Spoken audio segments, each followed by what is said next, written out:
The Unquiet Dead, Anarchism, Fascism, and Mythology. 3. The Spanish Revolutionists and their Betrayal.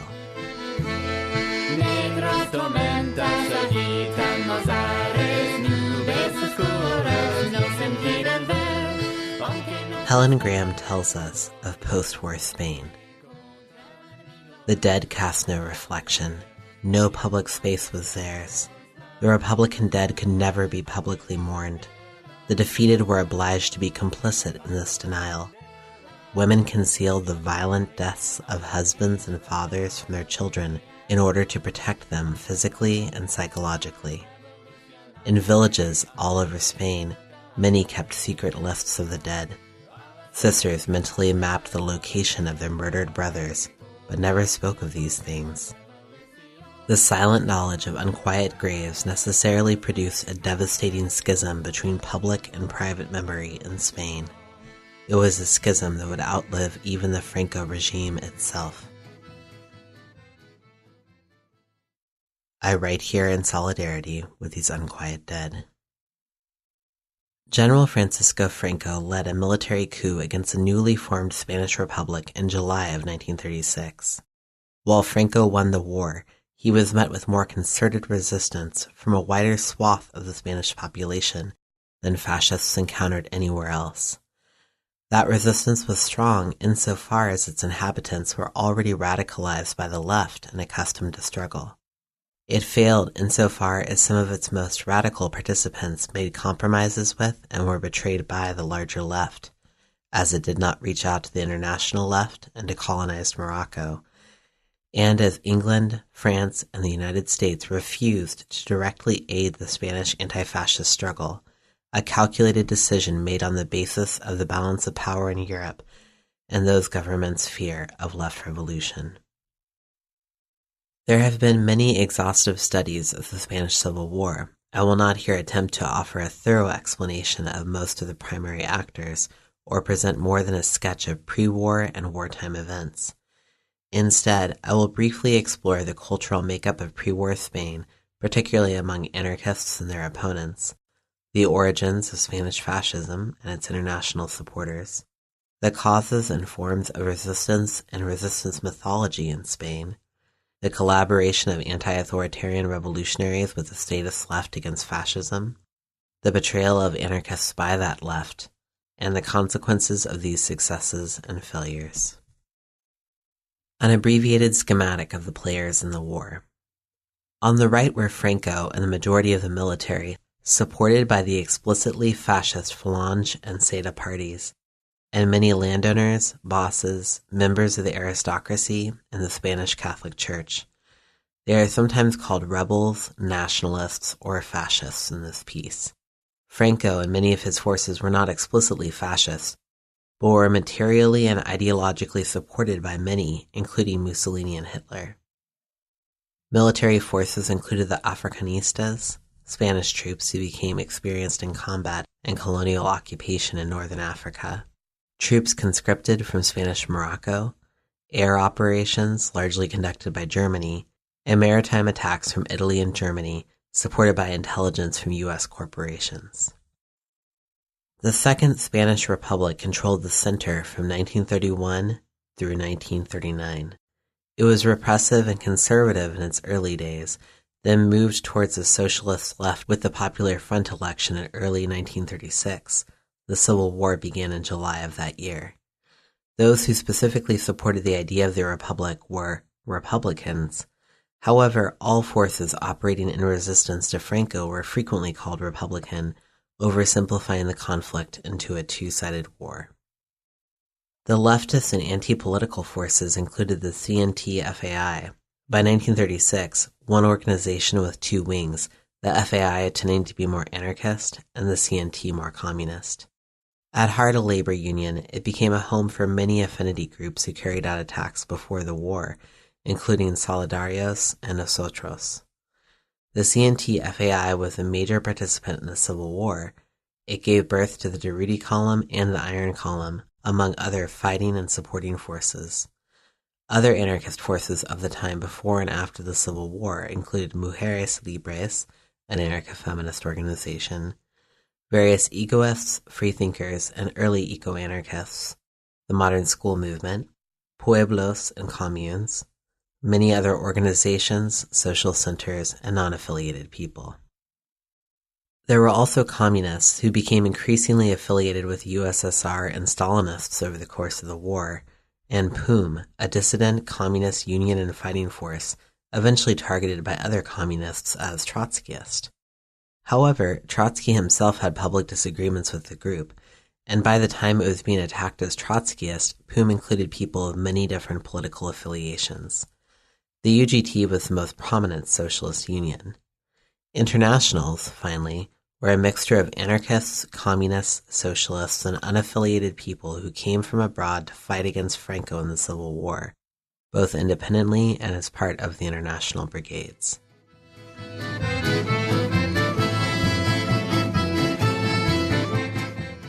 One, Spain before the war.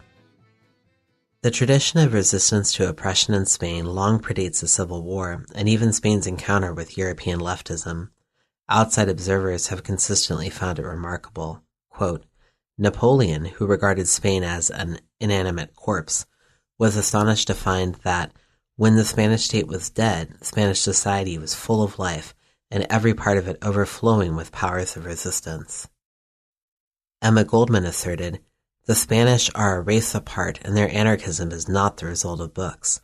They have received it with their mother's milk. It is now in their very blood. Though I cannot support claims about politics and blood, the cultural transmission of rebellion in Spain was at least as real as the cultural transmission of Christianity, tradition, and resistance to modernity that were manifested in Franco. The pueblos of Spain bore a resistance to the Soviets of Russia, self-sustaining, internally focused communities that shared most things. This completeness of human relations, quote, involved not only a deep sense of moral unity, common purpose, and mutual aid, but also a body of rights, or fueros, which defined the community's autonomy in local affairs and protected it from the encroachment of outside authority. As the Narodniks, and later the Bolsheviks, were inspired by the indigenous Russian form of self-governance, so the Pueblo had a reciprocal relationship with Spanish anarchism, exemplified in the case of the 1933 tragedy of Casas Viejas. The anarchist community members of this Andalusian village knew how they related and wanted to relate to each other, and took up the power they needed to do that. Out of the blue, Casas Viejas declared itself a liberated town. Their revolution lasted 1 day before they were slaughtered by the police. In one house, people were burned alive with their children. There were few survivors. Anarchists outside the village were inspired by the revolutionary example and outraged by their treatment. Many of them came from similar small villages where they wished to see similar transitions and feared similar results. The event, quote, crystallized all the frustrations, resentments, and barbarities that finally caused the Azania government to resign 9 months later. The middle class moved right, afraid of the left, and the working class moved further left, outraged by the depravities of the right. The cultural and class makeup of Spain varied intensely by region during the period we are discussing. To the north, Catalonia had, and continues to have, a strong separatist tendency. It became autonomous shortly before the Civil War. The region includes Barcelona, a center of both government and revolutionary activity for many decades. Frequently, the north would be in revolt while the south lay quiet, or vice versa. This regional autonomy of action was the great strength of the revolutionary movement. As for culture, by Bookchin's quite condensed and stereotyped characterization, north of the Sierra Morena lay classical Spain, quote, stern, morally rigid, obsessed by an unyielding sense of responsibility and duty. To the south lies Andalusia, easygoing, pleasure-loving, and delightfully impulsive. Bookchin says the latter was due to successive colonizations, and particularly cites the Moorish occupation of the south as leaving behind a, quote, hedonistic tradition. Even earlier, the Romans installed the latifundium in the region, a plantation system of agriculture. Bookchin, the latifundium could well be described as the agricultural ulcer of the Mediterranean world, and in many respects bears comparison with the plantation economy of the American South. As in the American South, these sites of intense exploitation generated revolt. While Kern depicts the Spanish South as neglected by anarchists and more readily controlled by communists by the time of the Civil War, Bookchin describes its earlier days as centers of anarchist activity. Economic disparity was brutal. A tiny fraction of the population held 33% of the land in the mid-1800s, while the 10 million smallest landowners owned less than 15%. The plight of the southern landless was even more desperate. The project of surviving by gaining their own private land therefore kept the landless politically engaged, no matter how much repression they faced. Collectivized agriculture finally took hold in the South during the Civil War, at last addressing this economic injustice, but the peasant dream was realized for only a couple of years before Franco smashed it. As the Catholic Church was particularly strong in Spain and served as one of the dominant oppressors of the poor, especially the leftist poor, Spanish anarchism has a long history of anti-church struggle. Footnote. Orwell observes that a certain hearts and minds competition also plays into this dynamic.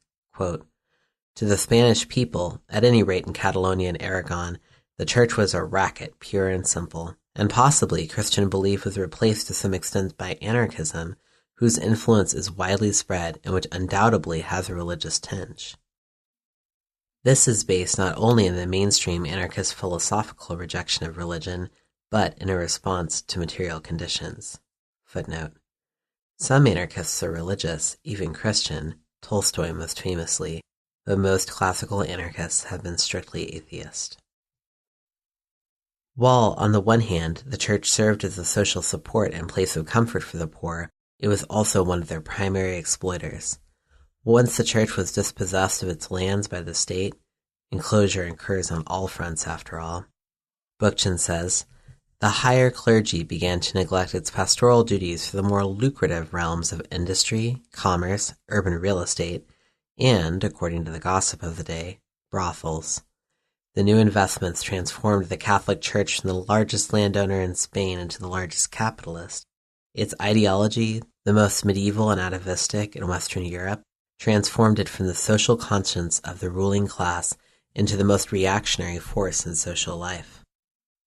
While it maintained a hold in center-north Spain, the church became unpopular among urban workers, even more so with southern laborers, who, quote, viewed the church as a pillar and perpetuator of a landed order that oppressed them.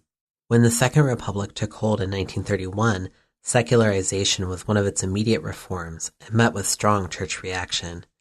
Graham. Catholic mobilization in 1930s Spain was predominantly that of lay people who, well before the Civil War itself, came to see themselves as engaged in a crusade to defend an endangered way of life. Graham considers the argument that secularization was anti-religious repression, but finds it ahistorical. Conservative Catholics in 1930s Spain, she points out, were outraged that their beliefs and practices were being constrained, but they themselves entertained no concept of civil and cultural rights within the Spanish state for those professing other religions, still less for freethinkers or atheists. This is the Spanish Catholic Church, after all, that conducted pogroms against Jews, decreed Jewish expulsion from Spain, and held the Spanish Inquisition a few centuries prior. However long ago that may seem, the Jewish expulsion law was not repealed until 1968. The way of life for church autocrats was indeed endangered by the left, as it was for all those who benefited from the structure of oppression in pre-Franco Spain. The 60 years between anarchism's arrival in Spain and the outbreak of the war in 1936 were marked by many uprisings, insurrections, and intense labor struggles. I will not detail these. They are thoroughly described by Murray Bookchin in his work, The Spanish Anarchists, The Heroic Years. However, it is important to understand that they provided those who went on to fight fascism in Spain with tactical knowledge, personal experience in combat, and an imbricated belonging within revolutionary tissue. When not only your friends and comrades, but also the elders in your family, your neighbors, and people within your entire region have fought for freedom along various lines for decades, there is a sense of rightness of purpose and community and struggle that is hard to find within only one's own experiences in lifetime. The context of their ongoing revolutionary struggle in the face of death, torture, and imprisonment made the Spanish anarchists more willing and able to enter into struggle against those who promised to bring more of it.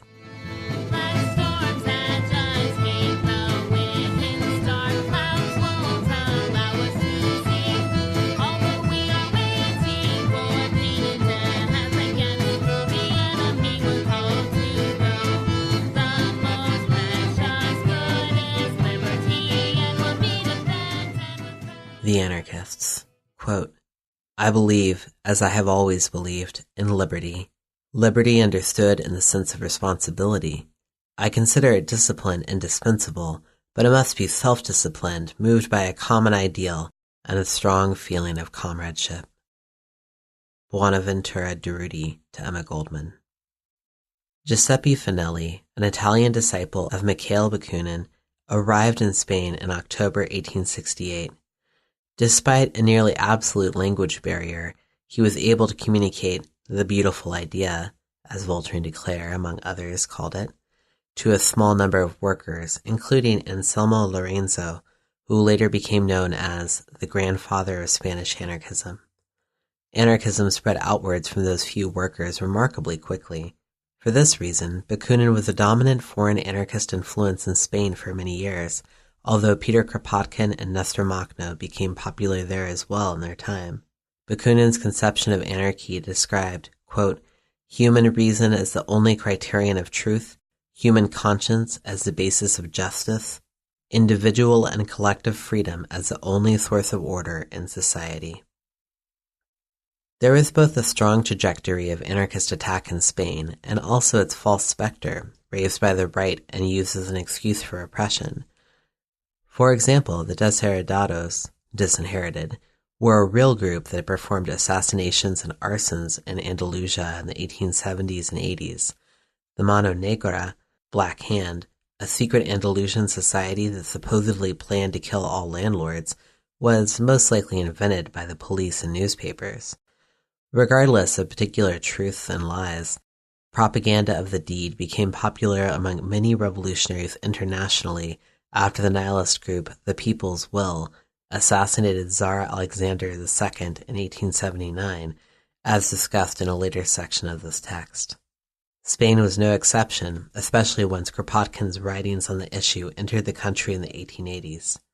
For those tired of the slow workings of labor organizing, propaganda of the deed provided a way to perform revolutionary acts individually or in small numbers.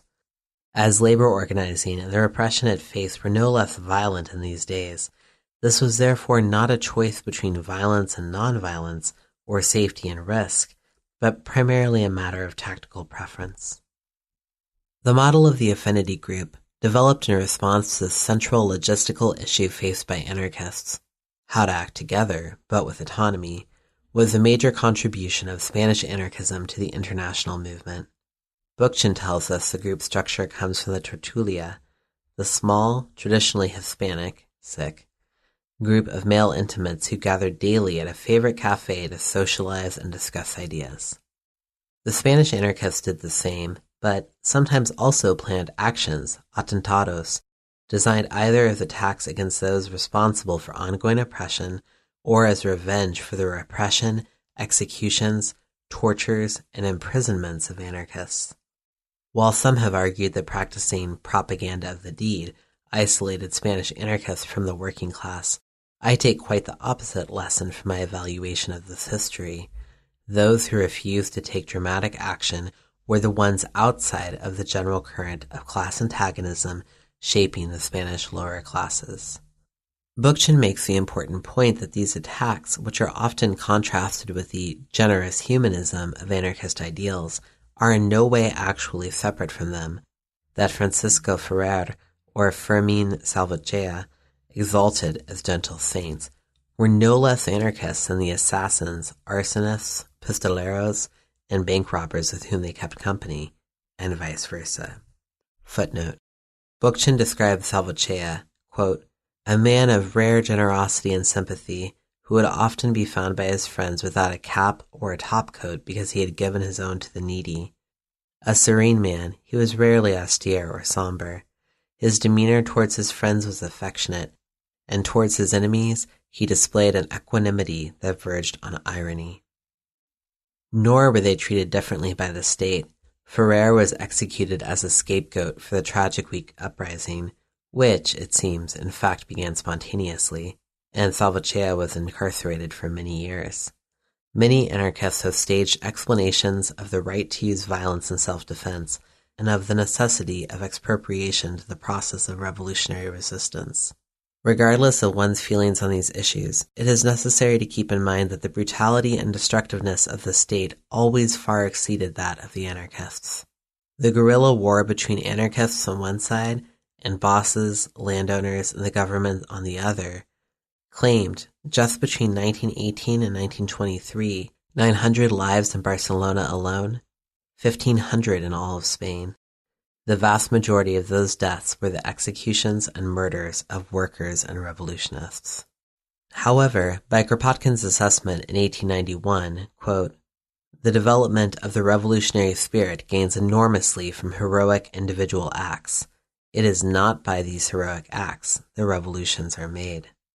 Though intrinsically entwined with Atentado, syndicalism became the dominant form of anarchist organization and struggle in Spain with the creation of the CNT in 1910. Frequent strikes became a principal tactic. Quote, "Although many of these strikes would raise specific demands, others were strictly revolutionary. The strikers would pose no demands. Their purpose was to achieve comunismo libertario. When at last it was clear that this was not to come, the strikes would end as suddenly as they had begun, and everyone would quietly return to work. Then the town would wait for the next opportunity. The swollen groups would shrivel back to a small nucleus of dedicated revolutionaries until another upsurge swept across the land." Syndicalism in general refers to any form of unionization. Anarcho-syndicalism is labor organization for the ultimate purpose of anarchist social revolution. Bookchin describes anarcho-syndicalism so, quote, "At the same time that syndicalism exerts unrelenting pressure on capitalism, it tries to build the new social order within the old. The unions and the labor councils are not merely means of struggle and instruments of social revolution. They are also the very structure around which to build a free society. The workers are to be educated in the job of destroying the old propertied order and in the task of reconstructing a stateless libertarian society. The two go together. When all conditions have ripened to a point where social revolution is possible, the workers go on a general strike with the avowed aim of toppling capitalist society. All means of production and transportation cease to operate. The capitalist economy is brought to a standstill." This model is more realistic and material than the nihilist tendency within anarchism would prefer. It is also, therefore, more susceptible to co-optation, reformist tendencies, and recuperation. Footnote. Bookchin, quote, "German fascism was to annihilate two huge Marxian political parties with scarcely a flicker of resistance by their leaders and following. The German proletariat, in fact, was to become so completely divested of revolutionary initiative by its well-disciplined social democratic and communist parties that Hitler marveled at the ease with which it was shackled to the totalitarian state."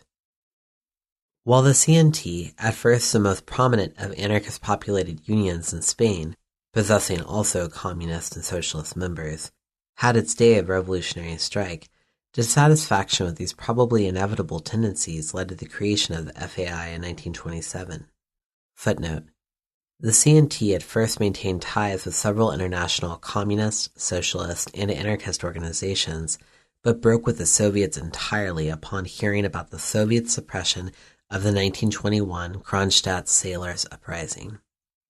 The repression at Kronstadt, in which several thousand workers were murdered for rebelling against the taylorization of their work, marked a turning point in Soviet persecution of anarchists and other workers who did not toe the party line, and is considered by anarchists to have been one of the most serious communist betrayals of revolutionary ideals. Lenin is reported to have ordered, "Shoot them down like pheasants." Because many prominent anarchists were in exile at the time, the founders of the FAI were largely unknown anarchists from small villages with fewer preconceived notions and foreign ideas. This meant the organization seriously discussed issues of all kinds including seemingly trivial lifestyle matters that had been left behind by the more formally labor-oriented C&T. The group was organized along the affinity group model, with expanding groups of groups composing a federation. This allowed pre-existing communities to continue to operate within it as such. From its basis within workers' society, the FAI developed a deeply conflictual approach, and many affinity groups of illegales given to robbery and attentado existed within it.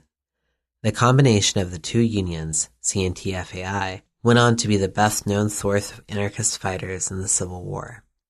All of this militancy was necessary in Spain. By Kern's assessment, quote, "Until 1931, anarchism survived as the only radical philosophy in Spain because it alone was sufficiently decentralized, militant, and violent enough to cope with governmental abuses." In the 1870s, barely years after anarchism arrived in Spain, hundreds were jailed and 66 were put into weighted sacks and thrown into the sea following a labor uprising. In the face of such intense repression, anarchism survived only by virtue of its remarkable plasticity. This plasticity was a result of community support.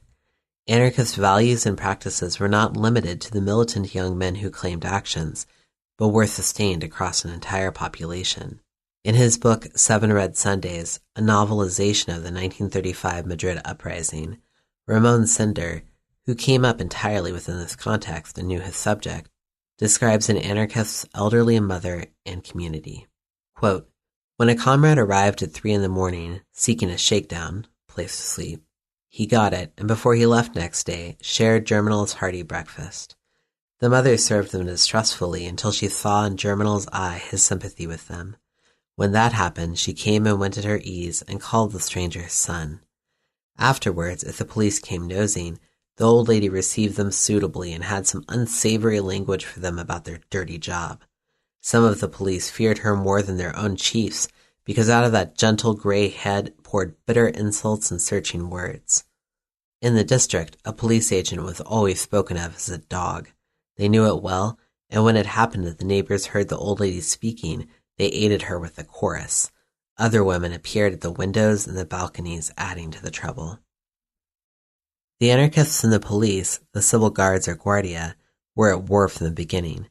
The civil guards were deliberately selected from outside the communities they worked in to protect them from local influence. This also had the effect of making locals entirely unsympathetic to the guards' aims. Bookchin Riley assesses, quote, "They walked in pairs, fully armed, and exuded a mistrust towards the community that soon enveloped them in hostility. A force apart, increasingly detested, the Guardia became easily unnerved and trigger-happy, escalating minor protests into riots and riots into insurrections. Whatever support the revolutionary groups could not mobilize with their literature and oratory, the Guardia eventually gained for them with its carbines." In 1912, hundreds of C&T militants were arrested, and the C&T was forced underground. The entire labor movement was under attack. The premier drafted 12,000 workers into the army to break a railway strike, and was promptly assassinated by a young anarchist. The next year, his successor declared a general amnesty for many imprisoned strikers. In 1924, during another time of intense repression, over 5,000 anarchists were exiled from Spain. They went to their comrades in Germany, France, and Belgium and waited until it was safe to return, exchanging and refreshing their ideas and tactics in the meantime. It was in this way that the ideas of the Ukrainian anarchist Nestor Makhno, who argued for the creation of revolutionary armies, gained currency in Spain. He made a particular impact on Buenaventura Durruti, the famed illegalist anarchist who led just such an army in the war, though its primary target was the fascists rather than the state itself. Again and again, the movement was decimated, only to rebound elsewhere with renewed ferocity. This is in part because Spanish anarchists were fighting for something. They were not yet disillusioned by the horrors of Soviet repression, as anarchists outside the USSR became after reports from Emma Goldman and others on the situation there, and as the international left became following Khrushchev's denouncement of Stalin in 1956. Before the Civil War, Spanish anarchists fully believed they could realize revolutionary utopia in their lifetimes.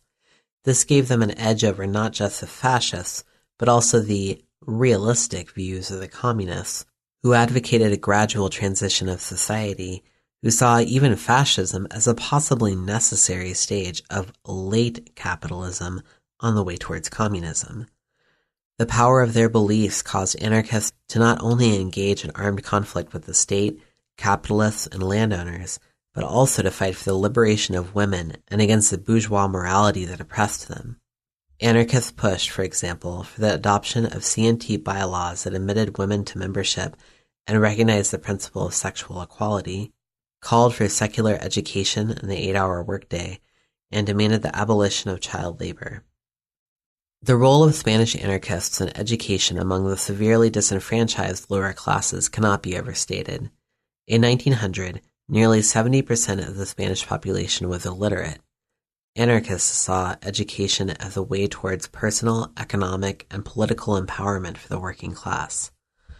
Bookchin, quote, "During the late 19th century in Spain, the village anarchists were virtually the sole voices of science and modernism in the Sierra. Always ready to expound upon their views, they formed the center of all discussions on religion, politics, science, morality, and education. Many children in the pueblos acquired the rudiments of reading and writing from these conscientious apostles of the idea." In more formal terms, Spanish anarchist Francisco Ferrer founded the modern school. His model of free education has been internationally adopted and adapted since. Footnote. Notably, Emma Goldman, Alexander Berkman, Voltairine de Cleyre, and others founded one of these modern schools in Ferrer's memory in New York City. Alas, Ferrer was executed by a firing squad. Again, none of these examples of Spanish anarchist social projects should be seen as excuses for anarchist violence or contrasted with it. All of these elements went together, as the authorities well knew.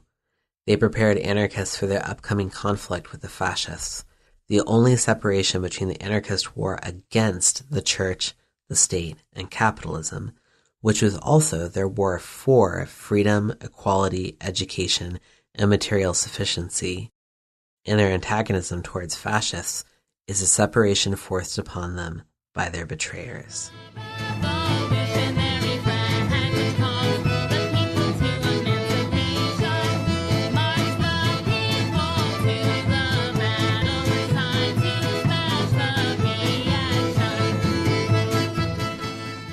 Fascists. Quote, "Without Africa, I cannot explain myself or to my comrades in arms." General Franco. Quote, "I will save Spain from Marxism whatever the cost. And if that means shooting half of Spain? As I said, whatever the cost." General Franco in an interview with J. Allen. Franco himself did not necessarily identify as a fascist, nor did many of his forces. The Falange Party appears to have been the only explicitly fascist organization in the mix. However, Franco's rebellion was heavily supported by Mussolini and Hitler. His ideology was founded in reaction to the same material conditions as fascism ever is, and his values are generally shared by all fascist movements, although he did not in turn share all of their practices or points of ideology. The dictatorship he led for decades after the war differs in no particular way from other fascist governments, besides its longevity. We should not let our observations of history, or indeed the present, be dictated by the particular words our enemies choose to describe themselves. We must call a pig, whatever its lipstick.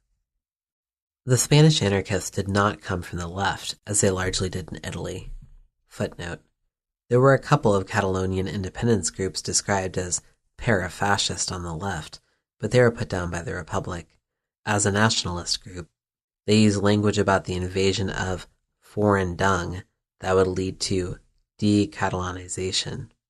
This is a common and concerning theme within nationalist groups not displaced from their homeland, no matter their seemingly positive orientation. Instead, fascism was generated in Spain by those who were, justly, scared of the insurgent left, the church, landowners, and other beneficiaries of the status quo. I believe this is because the left was engaged in fiercer struggle than it was elsewhere. There was not the sense, as there was in Italy, that leftist struggles were not militant enough or making enough headway.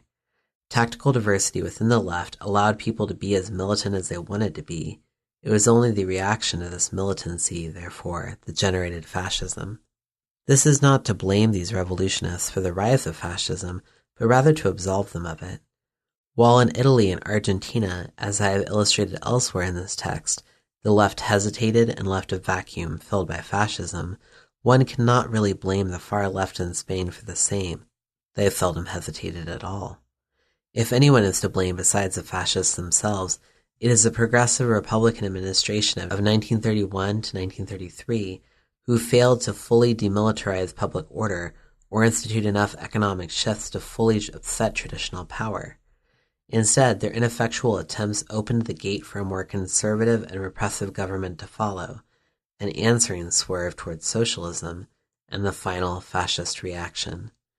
This is perhaps paralleled in our current moment. General Franco led a military coup, and so does the military that most merits close examination in the rise of Spanish fascism. According to Helen Graham's research, the loss of Spanish Empire reduced the need for the large officer corps of the Spanish military. These officers, feeling their positions threatened, quote, came to see themselves as the defenders of Spain's unity in a hierarchy and of its cultural and political homogeneity as consubstantial with the country's historic greatness. Indeed, many in the military elite took this one step further, interpreting their defense of this idea of Spain as a new imperial duty. Franco installed Africanistas, Spanish colonial officers, as the teaching staff of the Spanish military academy at Zaragoza. Quote, the academy became the forcing ground for ideas of imperial rebirth, of the military as the guardian and savior of Spain, and was thus an integral part of an emergent politics of an ultra-nationalist right. This is reminiscent of both Mussolini's ideas around the reinvention of the Roman Empire and the dashed imperial ambitions of transitional Germany. And, quote, in France in June 1848, it was the veteran generals of Algerian colonization who led the repression of the uprising in Paris. Arguably, the French proletariat was doomed to another generation of repression by their failure to concern themselves with the plight of those across the Mediterranean. The experiences of the Spanish military in African colonies became the foundation under their approach to the Civil War. Graham, quote, in villages across the rebel, fascist, held south, there was systematic brutality, torture, shaving and rape of women, and mass public killings of both men and women in the aftermath of conquest. Sometimes villages were literally wiped off the map by repression. The war was being fought as if it were a colonial campaign against insubordinate indigenous peoples. Spain's landed aristocracy, often the fathers and elder brothers of Africanista army officers, viewed the landless poor of the South as virtual slaves without humanity or rights. As described in Section 8 of this text, Hannah Arendt foregrounds the rise of fascism in Germany and the colonization of Africa. Others have found that the exploitation of African natural resources and the enslavement of African people by Europeans and Americans is fundamental to capitalism.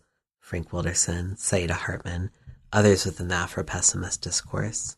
And still others find the plantation to be the dominant, ongoing form of primitive accumulation by capitalism wherever and whenever it takes place. Footnote. A critique leveled by many, the most intriguing to me in Donna Haraway's Anthropocene, Capitalocene, Plantationocene, Cthulhucene, Making Kin. As southern Spain both retained the Roman latifundium plantation structure and had been shaped by a long-term, multicultural, Moorish colonization, it is a bitterly significant reoccurrence that both Moroccan troops and those experienced in dominating them were at the forefront of overthrowing the Republic by such brutally familiar tactics. Footnote. In another horrible symmetry, Spanish occupiers, who went on to be fascist, used poisonous gas against its colonial population in Morocco, foreshadowing its use by German fascists in their concentration camps. Class never left the conversation either. Landowners rode alongside the fascists to reclaim the land the Republic had redistributed. Quote, Rural laborers were killed where they stood, the joke being they had got their land reform at last, in the form of a burial plot. It was not, however, the Republic that formed the primary enemy of the fascists, nor was it a racialized enemy. While there was little anti-racist analysis to be had in 1930s Spain, there was also little racist ideology. The majority of the Jews, after all, had been expelled long ago. Perhaps anti-Semitism would have played a larger role in this era if it had not already in the past. In this case, the other was the left, its tactics, its participants, and its entire imaginary. Quote, "The conspirators and their cronies were not rising up against the Republican government, but rather against the revolutionary process that had been maturing in Spain since 1931. The pretexts used by the rebels and their allies, particularly the church, such as the persecution of the clergy and the existence of a Marxist threat, were false. As the left in Spain had such indigenous roots in the pueblo, to attack the left meant to attack the entire proletariat and those beneath, particularly the rural landless.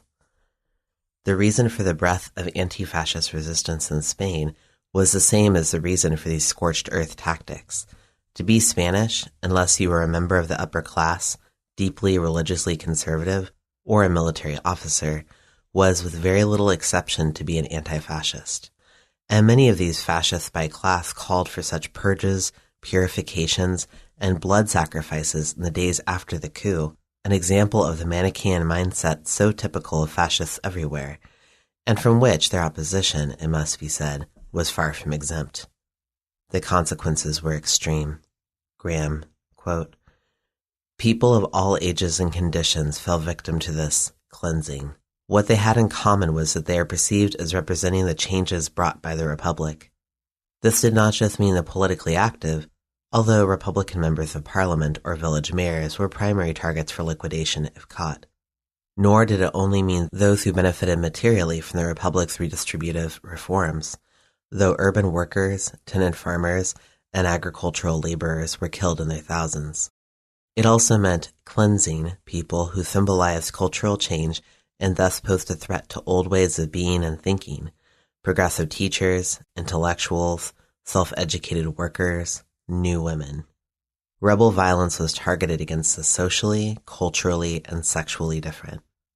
Not only did these attacks focus practically against those likely to oppose them, they, quote, annihilated home as a safe space. This was the very beginning of the now familiar, then less articulated, state of exception that was to characterize Franco's rule. Footnote.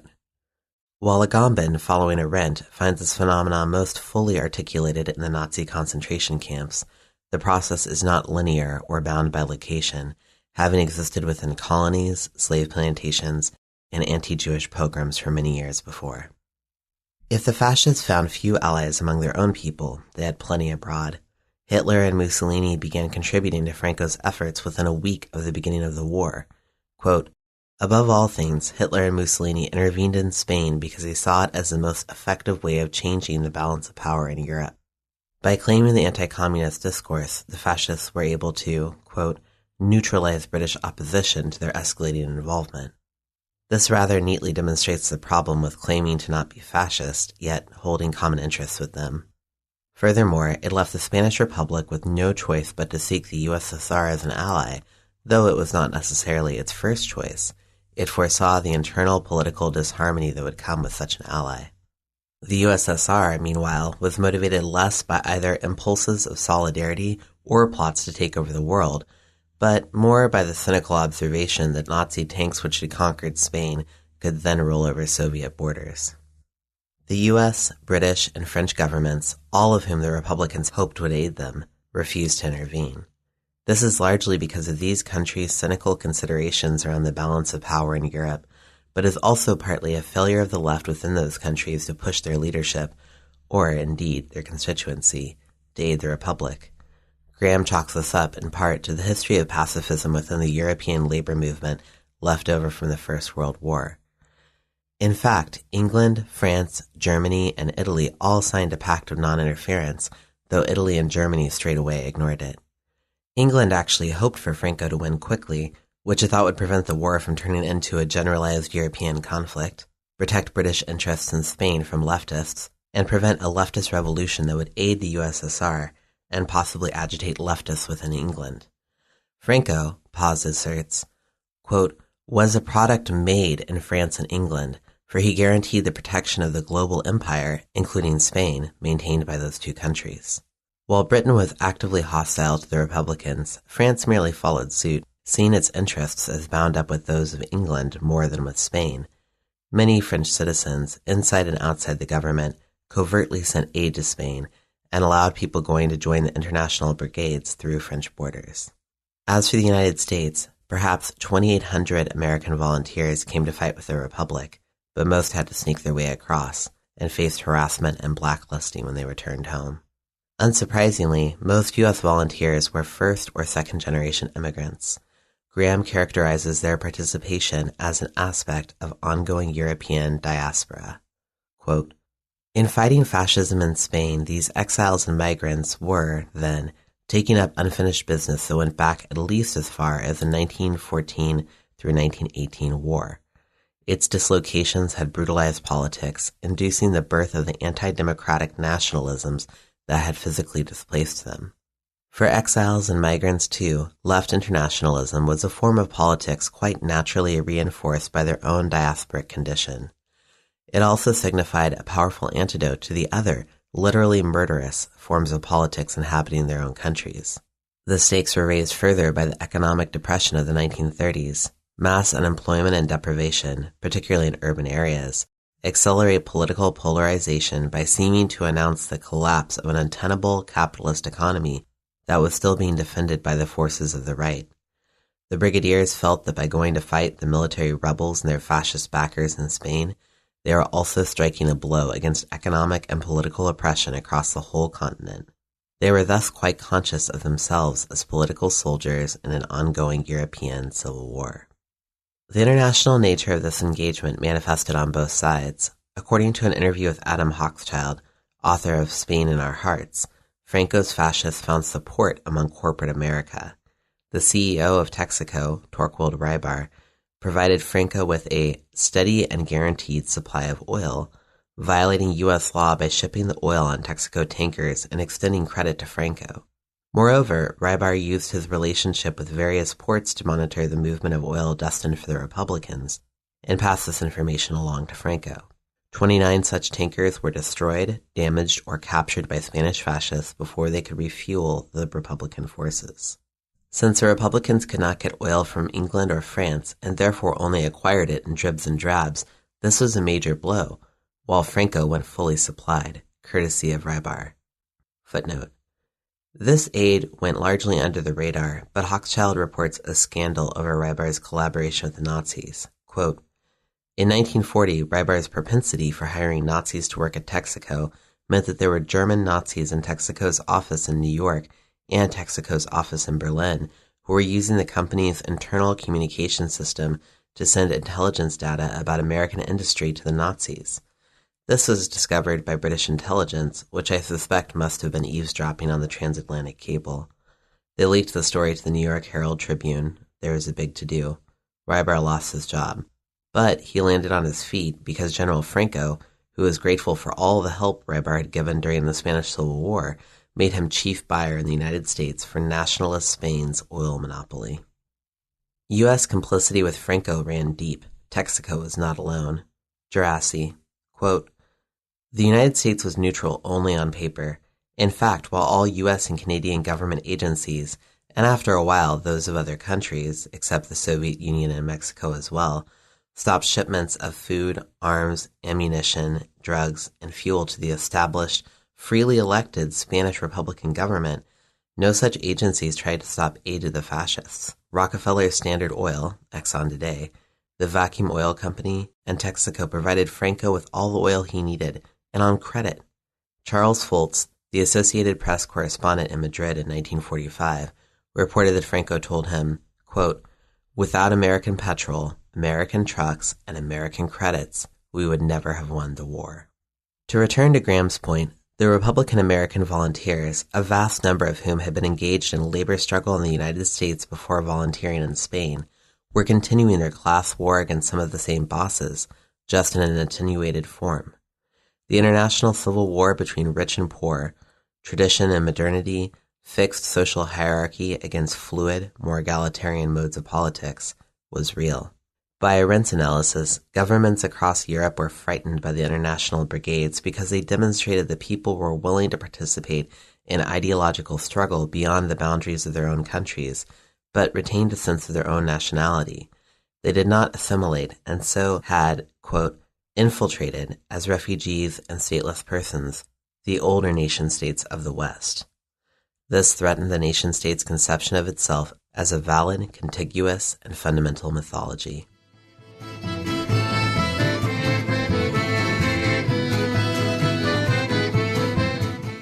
Resistance and its mythology. No passaron. Better Vienna than Berlin, a 1934 Spanish socialist slogan in reference to Austrian leftist resistance to fascism vis-a-vis German acquiescence. There are no other people so worthy of living and dying with. Emma Goldman on Durruti and the FAI. In 1931, as the Second Republic was declared, the Spanish economy seemed upon the brink of failure. The poor of Spain, often the same as the workers of Spain, saw anarchism as not only desirable on a political level, but in an economic sense. It might actually materially provide what capitalism had not. The explicitly anarchist FAI saw a huge swell in membership over the CNT, which had anarchist influences but was largely socialist at this point. As the Republic's efforts towards land reform, which raised expectations without delivering land to the peasants, proved inadequate, the FAI's more radical stance on land redistribution began to appeal.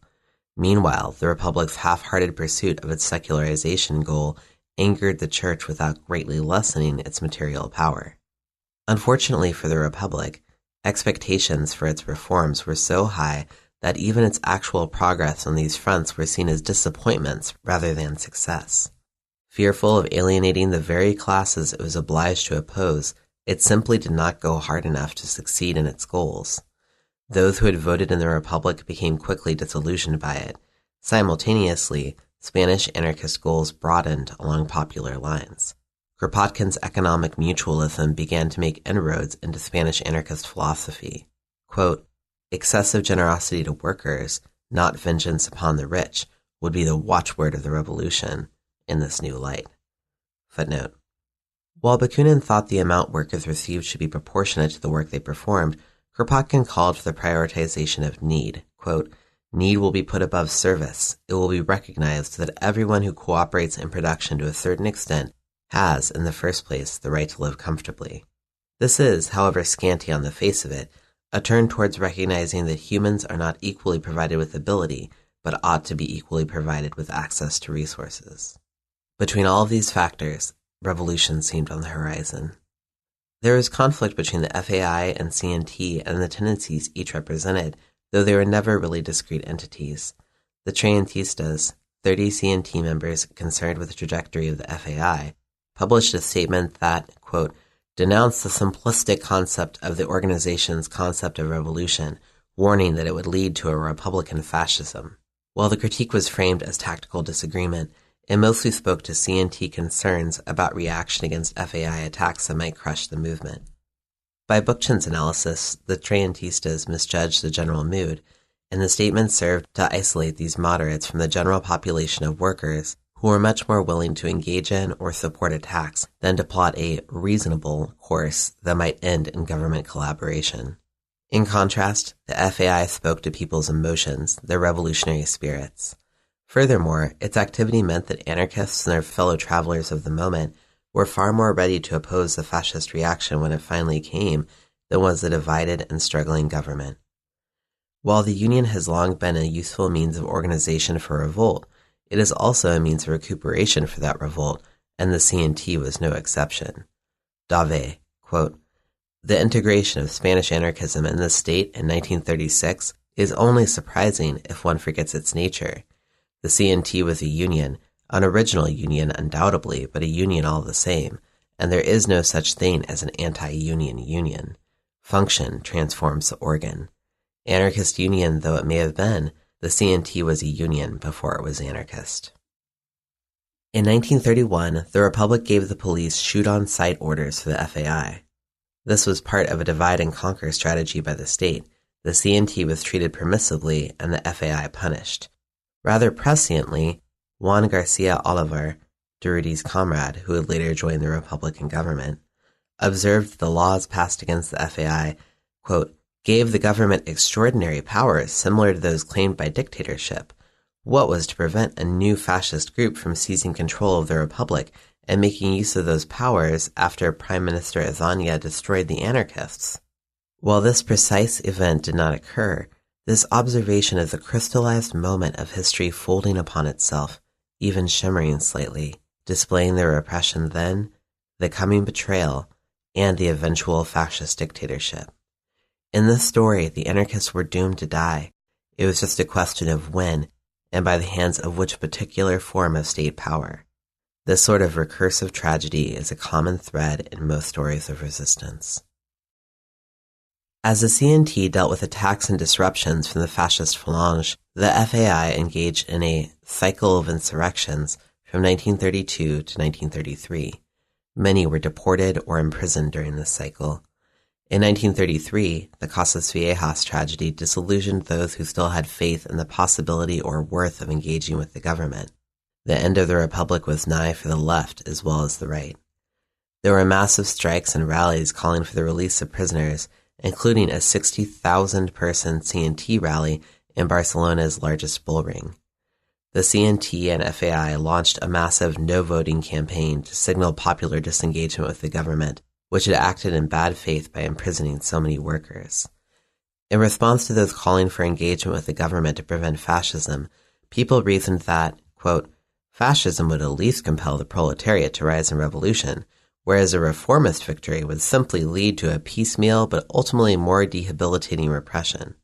Sadly, in the course of the next 6 years, the anarchists partially engaged with the government, met with diffuse repression from the center-left, rose in revolution against fascism, and were brutally crushed by both the government and the fascists. They tried some of everything and were therefore destroyed from all angles. The socialist and communist parties, though on the rise in the early 1930s, had historically received less support from the people than anarchists did. In Barcelona, Bookchin notes, where employer and police violence turned every major strike into a near insurrection, the Socialist Party was simply irrelevant and its isolation from the workers complete. That the Socialist Party and the UGT, the largest socialist union, did not succeed in remaining consistently reformist is due more to the mounting crisis in Spanish society than to any latent militancy in the socialist leadership. Spanish leftism was always drawn to conflict. However, from the opening days of the Republic, quote, the UGT was rapidly becoming an organ of the state itself and using its new powers to reduce its rival. The Anarcho-syndicalists could have no illusions as to what would happen to them if a purely socialist government should come into power. Still, they voted one in anyway. Communist unions such as the UGT and PSUC, the Communist Party itself, and the PUM, a Trotskyist group formed around this time that played a significant role in both the Civil War and the Civil War behind Republican lines, formed the Popular Front and ran for office in early 1936.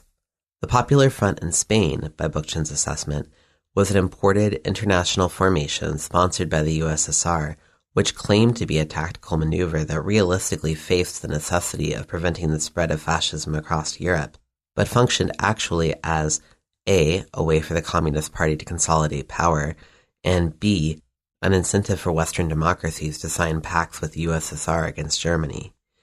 Despite this function, anarchists chose to partially support this government. They were offered a concession they could not refuse. 1933 ended with a brutally suppressed uprising in the region of Aragon, most vigorously fought and most devastatingly defeated in Saragossa. 13,000 children of Aragonese revolutionaries were brought to Catalonia by comrades to be cared for in relative safety, a touching exodus horribly mocked in Franco's future redistribution of his enemies' children to institutions and fascist families. In October 1934, an attempted revolutionary general strike became an armed rebellion in the region of Asturias. General Franco, still within his role as an officer of the Republican Army, quote, deployed both Moroccan troops and the Foreign Legion to suppress the uprising, fearing the Spanish conscripts were not to be trusted politically. Reprisals for these uprisings were quite severe. 30,000 people were imprisoned and often tortured by the police. The goal of gaining the release of those prisoners and regaining other political freedoms suspended in response to the rebellions motivated anarchists to participate in the next election as they never had before. The Popular Front was intended not only as a productive truce among the left, but as a reforming mechanism. Prieto, a prominent socialist, said in his May Day speech of 1936 that the Republic would serve as a framework for the internal conquest of Spain. An end to the latifundium, a redistribution of economic power, all of this was supposedly on the table for the Popular Front-governed Republic, although disillusionment from the inadequate reforms of 1932 worked against the possibility of popular faith in governmental success. But workers took matters into their own hands, opening the jails or taking over the prisons from within, organizing huge strikes and demonstrations. Spain was on the brink of revolutionary change, no matter whether it had begun with an election. And, despite the ensuing betrayal of anarchists and POUM by the rest of the Popular Front, it was not necessarily the wrong choice for them to participate in this election. CETA and the Phalange, both fascist parties, were on the rise. Bookchin rather understates the case. Quote, "In such ominous situations, who controls the state, with its arms and monopoly of violence, is not a matter of complete indifference." Unfortunately, fascists do not win strictly by election. Upon seeing the results of the 1936 election, the Phalange Party agreed to support Franco's planned military coup. The Phalange had been harassing the CNT for some time, and the CNT-FAI held a one-day general strike in April to protest their activities. Well aware of the dangers of fascism, the CNT-FAI spoke urgently about the possibility of a military coup, but their warnings fell on deaf ears. According to Graham, Marxist historical determinism is a bit to blame. Many non-anarchist leftists felt that fascism must be another step in the progress of capitalism towards socialism, and, however unlikely they believed a coup to be, quote, "In the final confrontation, the victory of the latter, socialism, was assured." In the face of this complacency, the FAI pivoted from petitioning the state to beginning its own anti-fascist preparations. In Barcelona, workers guarded their headquarters, patrolled the streets, and lay in wait with weapons. The coup began on July 17th of 1936. 60% of the army went over to Franco on the first day, though the Navy remained loyal to the Republic. Franco also brought over 100,000 Moroccan troops to fight for him on the front lines, received 200,000 Italian troops, 60,000 Portuguese troops, and received serious air support from Italy and Germany, as well as ground and financial support. Meanwhile, the Republican forces over the course of the entire war consisted of 100,000 socialist militiamen, 100,000 anarchists, 100,000 loyal regulars, 50,000 internationals of varying political tendencies, 40,000 communists, and 8,000 Trotskyists. By Durassi's assessment, in armaments the Republicans were out-rifled 10-1, out-cannoned 20-1, and out-airplaned and out-tanked 100-1, leaving aside the question of their lack of fuel. Yet, the Republican forces held the upper hand at first because of the anarchist material readiness against the coup, and something more ethereal. Orwell considers that the initial repulsion of the coup was made possible only by, quote, "people who are fighting with a revolutionary intention, i.e., believe that they are fighting for something better than the status quo. In the various centers of revolt, it is thought that 3,000 people died in the streets in a single day. Men and women armed only with sticks of dynamite rushed across the open squares and stormed stone buildings held by trained soldiers with machine guns.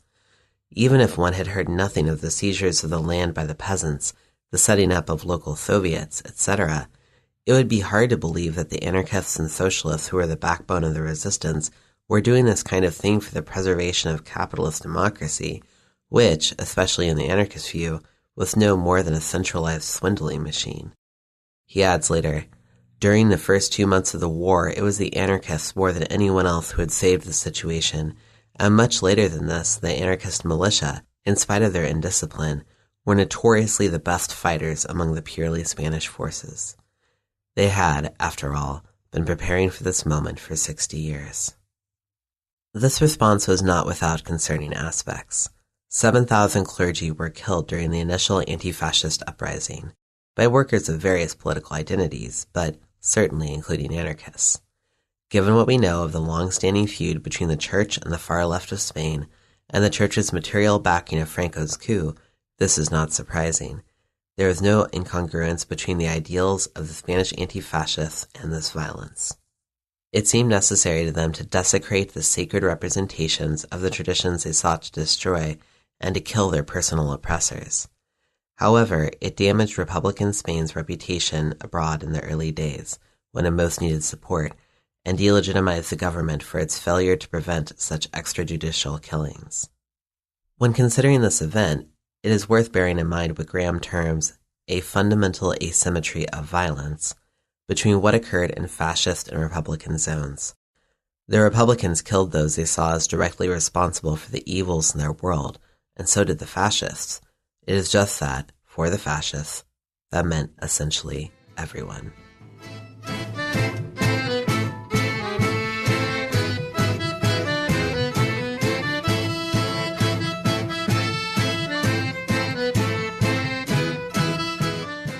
The Comrades.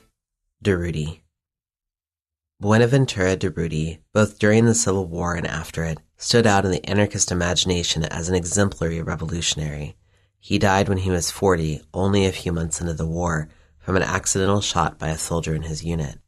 Before then, he carried out many attacks, assassinations, and bank robberies, visited France, Chile, Argentina, and Cuba while on the run, escaped from prison several times, engaged in open labor organizing, and was one of the first to respond against Franco's uprising. Kern suggests that Durruti, quote, possessed Bakunin's revolutionary instinct for seizing every possible opportunity to revolt. Emma Goldman, who met him during the war, wrote after his death, "If then I consider our comrade Durruti the very soul of the Spanish Revolution, it is because he was Spain. He represented her strength, her gentleness, as well as her rugged harshness so little understood by people outside of Spain. When I met him at the front, he and his gallant comrades were defending with their bare hands, but with the spirit that burned at red-white heat. There I found Buenaventura Durruti on the eve of an offensive, surrounded by scores of people coming to him with their problems and needs. To each one he gave sympathetic understanding, comradely direction, and advice. Not once did he raise his voice or show impatience or chagrin. Buenaventura had the capacity to put himself in the place of another and to meet everyone on his own ground, yet retaining his own personality. I believe it was this that helped to create the inner discipline so extraordinary among the brave militias who were the pioneers of the anti-fascist struggle. And not only discipline, but confidence in the man and deep affection for him." Durruti's first affinity group, Solidarios, which included his best friend Francisco Acaso, who died in the early days of the war, and Juan Garcia Oliver, who later joined the government, killed both a former governor and the Archbishop of Saragossa in retaliation for the murder of anarchist moderate Segui, who, ironically, opposed their violent tactics in his life. They hunted others, performed several bank robberies, and trafficked in weapons. The group was arrested by French police in 1924 and accused of planning to kidnap the Spanish king during a state visit to Paris. Proudly, the Solidarios agreed that they, quote, planned to hold Alfonso in return for the dissolution of the dictatorship. Shockingly, at least from a modern perspective, romantic publicity and solidarity protests made it impossible for any government to hold the Solidarios captive for long, even on the charge of planning to kidnap their king, and, after a year in prison, they returned to revolutionary activity in various countries. They came back to Spain and became active in the CNT and FAI in the early 1930s. As Franco began his coup attempt, a group of anarchists, including Durruti and Acaso, fought the fascists back from Barcelona on July 19th and 20th. Quote, as bad news poured in from the rest of the country, it became apparent that anarchists had managed to win the most spectacular victory of the loyalist Republican side. However, as Casso died in the final moments of the battle, a great blow to Durruti both practically and emotionally. As Oliver joined the government, Durruti had to continue in the war without either of his best friends, comrades, and co-conspirators. After Ascaso's massively attended funeral, Durruti entered the field as the commander of a militia army, the Durruti Column. The column became famous among the anarchist militias, though its fate was tragic, misled by bad military advice.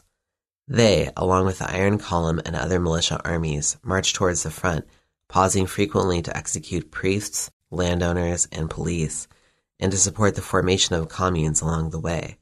For them, the revolution and anti-fascist activity remained inseparable. Stories about Durruti's revolutionary virtue proliferated. One combatant, caught in a firefight west of Bujaraloz, looked up to see Durruti at the head of the patrol throwing grenades. Another remembers him accepting rejection of his advice on a particular strategy without pulling rank. Even before the war, he took his principles seriously to the point of unnerving others. One evening, Durruti brought a shocked silence to the La Tranquilidad bar, footnote, described by one anarchist habitué as the least tranquil café in the neighborhood.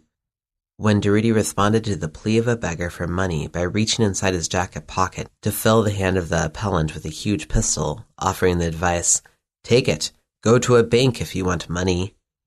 As Gilles Dauvet puts it, Durruti and his comrades embodied an energy which had not waited for 1936 to storm the existing world. Even 2 months into the war, he considered robbing the Bank of Spain for the money his militia needed.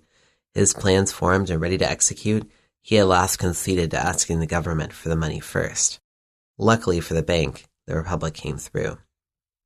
There is a monument to Durruti in his hometown. Over 500,000 people attended his funeral, the last large anarchist demonstration in pre-Franco Spain.